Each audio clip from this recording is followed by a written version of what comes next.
welcome back. And if this is your first time, thank you so much for being here and choosing to show up for yourself. I'm Michelle Anthony, and let's get into today's episode all about the contrast between being grounded and being elevated. And now some new age folks might call this being in 3D mindset and 5D mindset.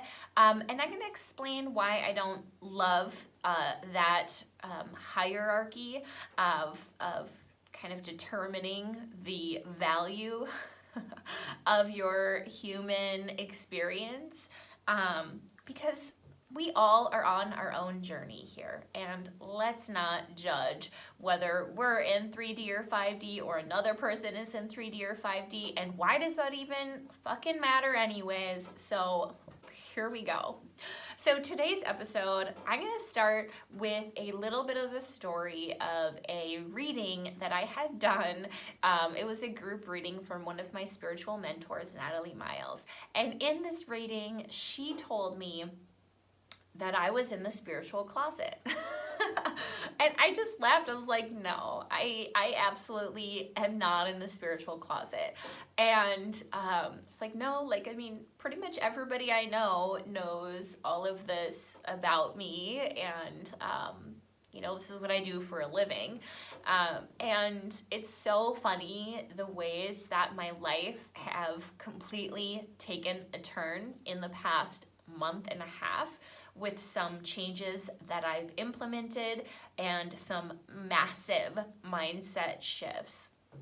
And I just want to say, she was right. I was in that spiritual closet in such a big way, and it was really invisible to me. So I'm so grateful that I had that reading, and it just goes to show you that even as an intuitive, receiving readings from other people can help you just get yourself out of your own way. When we're doing a reading for somebody else, a part of the kind of invocation that we do is to get our ego out of the way and to just be of service. And I think sometimes when we do readings for ourselves, we forget that because we're so attached to ourselves, right? And so almost like we have a harder time filtering the ego and the expectation and the self-serving nature of doing a reading for yourself. So I feel like it's a lot harder to separate that when you're doing a reading from yourself or for yourself. Not that it's impossible by any means, but it just means that getting a reading from somebody else means that they can see things that are a lot harder for you to see. Just a part of yogic philosophy and the human condition is that it's a lot easier to see things outside of ourselves than it is to see inside of ourselves. It's just one of the aspects of yogic philosophy that I love to explore in my work with judgment, and a whole 6-week judgment series came out of that kind of exploration many years ago. So I had a decade ago a massive spiritual awakening, right? And I'm talking like to the point where I was in the spiritual world a lot more than I was in the grounded, what they would call 3D reality, where everything was a spiritual experience. And let me tell you, it was beautiful. It was slightly scary. It was a time of intense spiritual growth that I didn't really see take shape in my outer world, other than the way I lived my life, right? The way I went around and conducted myself was very spiritual. I don't know, how do you say that? It's not like spiritual as opposed to like being higher than something, but it wasn't very grounded, right? And so I lived my time in Canada very much so exploring my spiritual powers, and it had a lot to do with aliens, with negative entities, so much to do with negative entities. And if you are subscribed to my YouTube channel, I made episodes about both of those things, negative entities and aliens. And it's something that I am realizing, like, oh, I haven't really talked about to many people. And here's why. So in my experience, I had this grand awakening, and it wasn't very grounded. Now, when I moved back, I was going through a massive life change, not only living in a completely different country, having to come back from like the beauty and bliss of Canada, being surrounded by my spiritual family, and then moving into my mom's basement. Many of us have been there, I know. And so there was a massive shift in just my whole life. I went through a breakup. I had a dog that I, had raised that I left behind in Canada, and I ended up going and getting him, which is a whole wild story, which I will not talk about at this point because it involves other people and being detained at the border. Not me, I didn't do anything wrong, but which is why I won't say what happened. So yeah, a lot of changes happened. And in that time, I started going out to the bars a lot more, just to fill my time as I figured out what I was gonna do with my life. And so now if you can imagine the high vibration of being completely surrounded by my soul family, by people who had similar abilities. I don't want to say abilities like there's something special, but who were tapped in to the same frequency. I really, because all of this is to say, I really don't want to put any spiritual experience on a hierarchy. We're all just gathering experiences, and no one experience is better than another. Who are we to judge that for ourselves or for another person?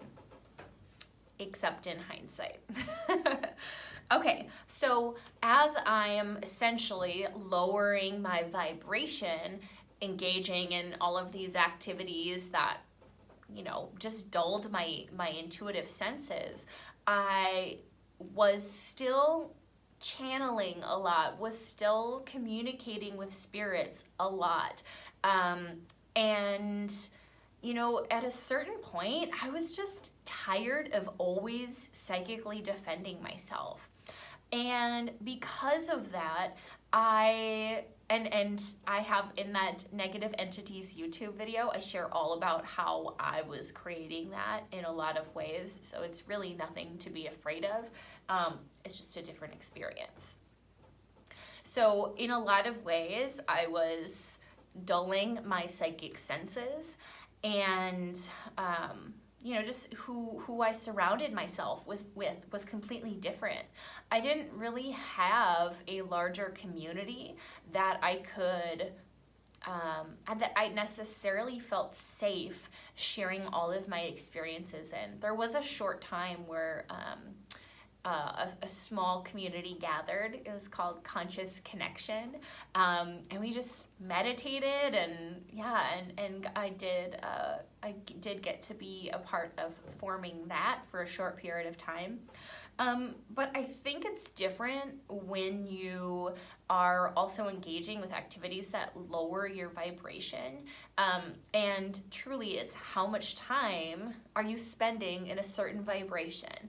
That is huge, and that's something that my body of work is taking me into, but in a completely different way than it did a decade ago, when it was complete immersion in the spiritual. And this story has a purpose, and I'm going to wrap it back up to you, but I just think it's really important to share a little bit about why I was in the spiritual closet and didn't even know it.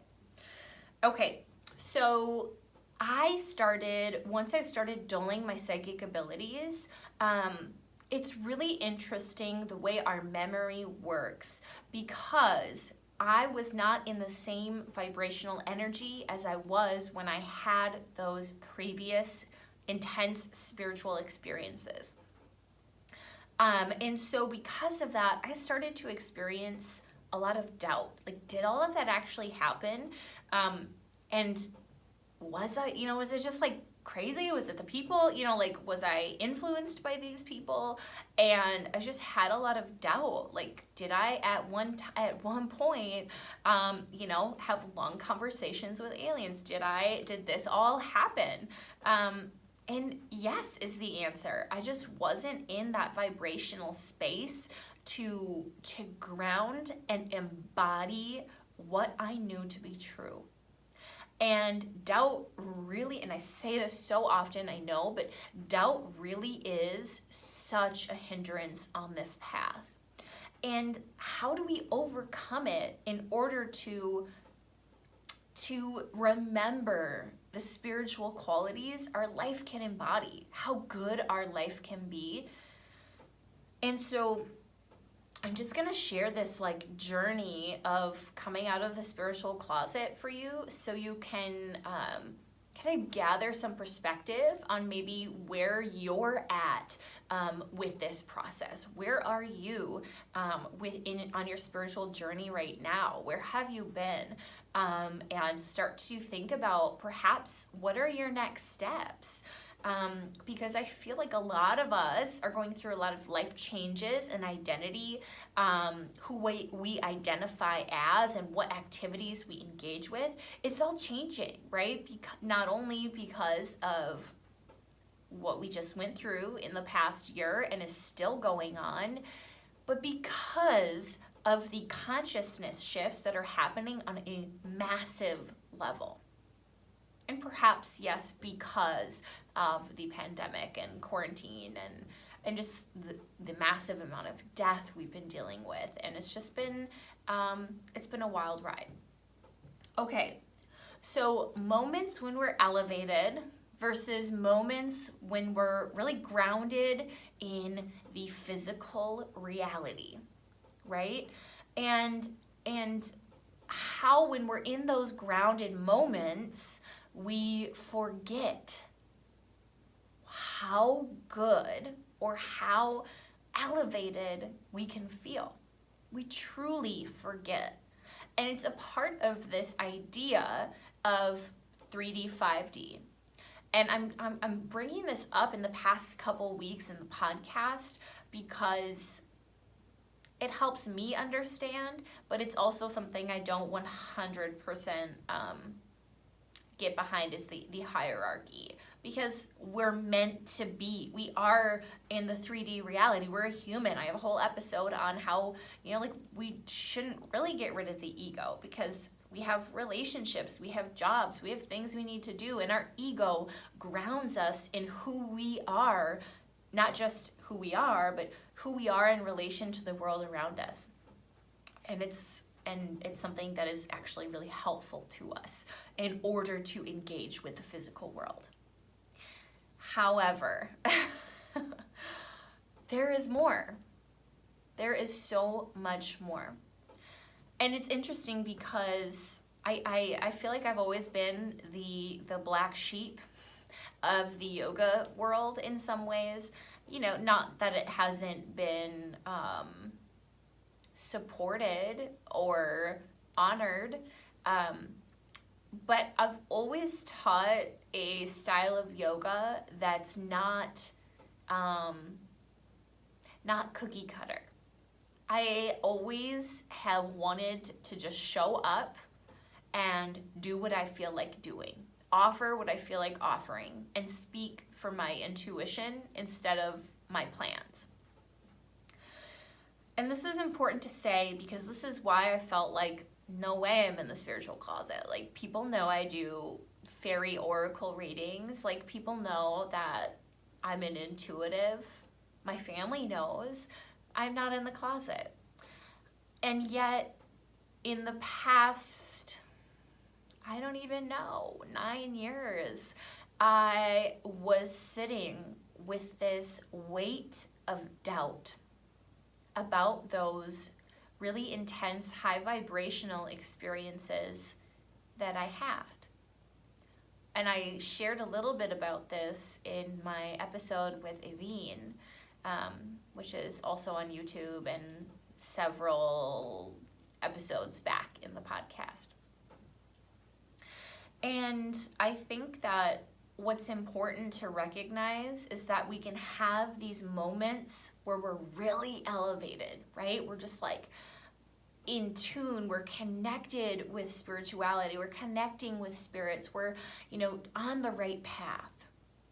And when we're connected with our energy body, right? If you've ever done breath work or gotten into like a trance-like state in meditation, or felt like you were floating in a yoga class at the end in Shavasana, or had a really intense psychic dream, whatever it is that was an experience of awakening to you, those moments can either elevate us in a way that we embody those experiences and start to make incremental changes in our life, or they can cause more suffering for us.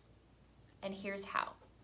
They can either put us into a place of doubt when we return to our everyday life, when we return to our perhaps baseline vibration and way that we see and experience the world. So we can experience doubt around that, or forgetfulness. And again, that's a part of we're human. That's a part of the whole deal. Like, we are forgetful of those experiences. It's part of the veil of Maya, this veil of illusion that was cast upon us that we agreed to experience as humans. Another way that they can cause suffering is we want to go back into it, right? And this is kind of when you get this spiritual, perhaps it's when you're on the beginning of your spiritual quest and you start to experience these things and you just want to go back into it right away. And you don't want to be in your 3D world. You don't want to be like, I can't even do a job because I just want to be meditating, or I just want to be reading this book, right? That elevates my consciousness. And we're always seeking after those elevated experiences. And that can cause us suffering because in our mind, I am not that. That is not where I am now, and I want to be there, right? And that's I would say, like, one of the definitions of suffering. Like, I am not in the state that I want to be in. I am not in the place I want to be in. I experienced that and I've lost it, right? I've lost that vibration, or I've lost that experience, and now in our mind, instead of it maybe being something that pushes us forward in small ways, we're stuck in the past, if that makes sense. And I had several experiences of this, and it was just like, the suffering was real. Like, I'm not there anymore. It was traveling and had a really intense experience of awakening a couple years ago, maybe 5 years ago or something. And 6 years ago, I don't know. And it was really, really beautiful. It was such deep love and unity experience, and I cried from love for an entire day. It was just it was very overwhelming, but so beautiful. And I got back from the south, and it was winter, and I had to do my daily things I had to do, and I was just I just want to be there again. So that's an experience of suffering. And now here's what I want to instill in all of you, is that we have to bring those experiences. We have to, if we want to see the change from these elevated experiences, we have to embody the learnings or the energy or the the new wisdom that we come to learn through these experiences. And I think this is the huge disconnect out there in a lot of offerings that are out there, in a lot of practices and classes and courses, is you learn and are constantly in consumption and doing, but really that space afterwards, after a really elevated experience, for you to process and ask, how am I going to take this with me? And it can look so many different ways, but I'll tell you what. It was like when I first moved back from Canada, it was like the channeling, I was so open, which also when I was hanging out at the bars meant that like I was channeling a lot, because there's so much energy around people who are drinking and partying and like having fun, but also maybe depressed. And it was like overwhelming, like to be in the bathroom and just like processing so many things. So instead of sinking into doubt, but I had to experience what I had to experience. Let's just be real. You had to experience what you had to experience because you experienced it, right? There's nothing we can do about what is already done. Unfortunately, or fortunately, who are we to say? I like to not move into judgment around things like that. But how do we integrate? And it's only through making changes in the way we live our day to day that we're able to integrate spiritual experiences, spiritual energies. And it's why for so long I was so disenchanted with psychics and intuitives who would just give me information that it didn't, like, well, what good does it do for me to know that I lived in Atlantis, or that I need to be by the ocean because I'm a mermaid. And those are things that I've actually been told by psychics. And so for so long I was so like, if it's not grounded, I don't care to know it. And I think that is still true in some ways. And yet you cannot just discard all spiritual experiences or energies or information. But how do you engage with these experiences? How do you integrate it? And honestly, I'm just gonna tell you, it's about your habits. What do you learn about yourself in those elevated experiences that you now know needs to change? And if we don't change it, those harder lessons are going to keep coming up for us. And it sucks. It hurts to have to experience those same lessons over and over and over again. And I'm here to tell you that you're not alone on it, that there's a reason changing our habits is so difficult, and it's so much more individual and complex than like in steps 1 to 10, here's what you do to change a habit, right? Or just decide to do a 21-day challenge or something. It's so much more individual and complex, which is why it's so important to spend time with yourself and to just get to know what those habits are for you, where they've come from, and start to really question the learnings of your elevated experiences. And it's something where I just did a 2.5-hour workshop on death. That was my Sunday fun day morning practice. I took a 2.5-hour workshop on death, and it was Kundalini practices.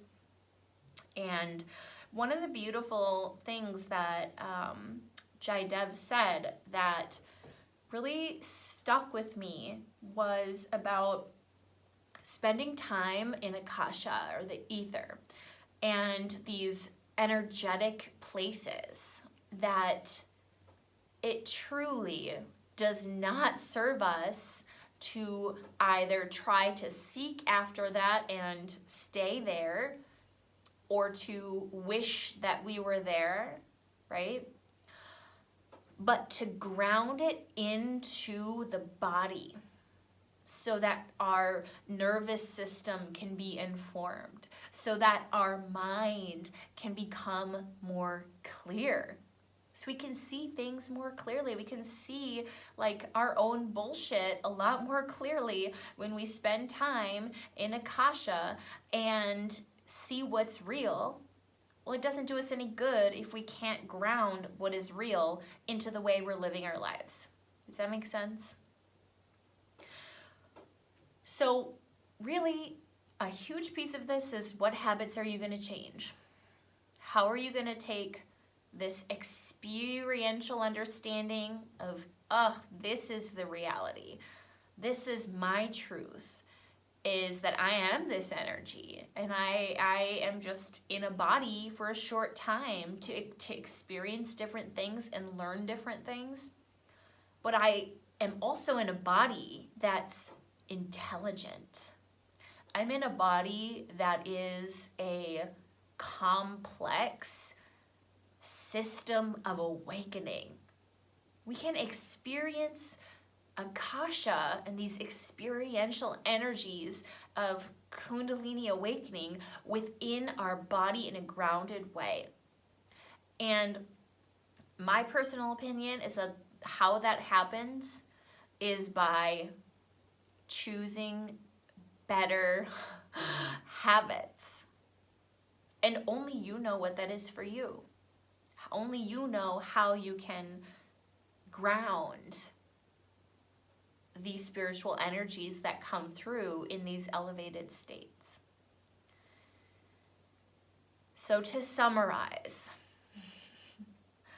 you don't need to go chasing the next state. Make small moments of accessing that state a part of your daily practice. Just a little taste, bring it down, right? And that's how establishing better habits becomes easier, because we take the knowledge of what's real, what serves us, who we are, beyond just this one incarnation, and we ground it.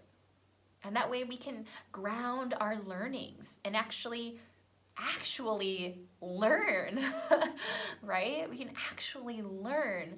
We don't have to wait till the next lifetime to learn that lesson. So make small moments of accessing that wisdom part of your daily practice. And number two, that if you are in doubt, but you've had one of those experiences that made you question, like, whoa, well, what is this reality? Like, who am I in it? What is my role? What is my purpose? And that woke you up a little bit. And now you're sitting in doubt. It's time to perhaps explore an experience like that again. But what's cool is you can start with a 2-minute meditation today. It all truly does come back to the habits you create. And the neuroscience tells us that these small incremental changes are actually what serves us best. And that creating new habits and eliminating outdated habits is what elevates our life within and without to the next level. So where are you in this? Where do you sit on this journey? If you're listening to this, if you're watching this on YouTube, you know, it's not just to listen. Take action on this. Take action today. What is one thing that you're going to do today that's going to take a little bit of this spiritual energy and ground it into your life? So that is what I'm going to leave you with today. And I just want to put it out there that if you're watching this on YouTube or if you are on Apple Podcasts or Spotify, I would absolutely love if you left a rating, a review, a comment, if you click the subscribe or the like button to just engage with this content in a way that lets me know that you're watching. I have a way to kind of like see basic analytics, but I would love this to be much more of a personal experience and to know what is sitting with you, what is resonating with you, what actions you're taking. And if you're not already in our private Facebook community group, there's going to be a link in the show notes to join that. And there I go live every week. I have a conversation starter every week and a guided meditation of some sort every week. So there's so much content, and that's also where I'm going to be hosting my self-mastery through manifestation masterclass in a couple weeks. And so this is, if you like today's episode, if you are all about perhaps needing a little accountability and clarity around the process of how do we engage with this process and practice of self-mastery, or how do we access these elevated states, and if you're interested at all in manifestation, then I know that this masterclass is going to serve you. I love how manifestation itself, it encourages us to elevate our life. And so that's why I've chosen to do this masterclass on self-mastery through manifestation, because we all have desires. We're human. We all have things we want to call into our life. And in order to do that, we are asked to elevate our current life, right? To elevate our practices, to elevate our habits, to connect with community, a spiritual community that's going to support us, see us, hear us, and validate us. So if you're not in that Facebook group, please go join the community. Like, we're here to welcome you with open arms, and I just pour so much love into that community, and I just want to see everyone there just grow into this space of self-mastery.